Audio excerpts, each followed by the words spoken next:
اور جو لوگ اللہ کے بارے میں بعد اس کے کہ اسے مومنوں نے مان لیا ہو جھگڑتے ہیں، ان کے پروردگار کے نزدیک ان کا جھگڑا باطل ہے، اور ان پر اللہ کا غضب ہے اور ان کے لیے سخت عذاب ہے۔ اللہ ہی تو ہے جس نے سچائی کے ساتھ یہ کتاب نازل کی اور عدل و انصاف کی ترازو بھی۔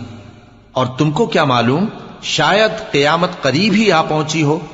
جو لوگ اس پر یعنی قیامت پر ایمان نہیں رکھتے وہ اس کے لیے جلدی مچا رہے ہیں، اور جو مومن ہیں وہ اس سے ڈرتے ہیں اور جانتے ہیں کہ وہ یقینی ہے۔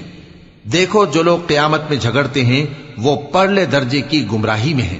اللہ اپنے بندوں پر مہربان ہے، وہ جس کو چاہتا ہے رزق دیتا ہے اور وہ زور آور ہے، غالب ہے۔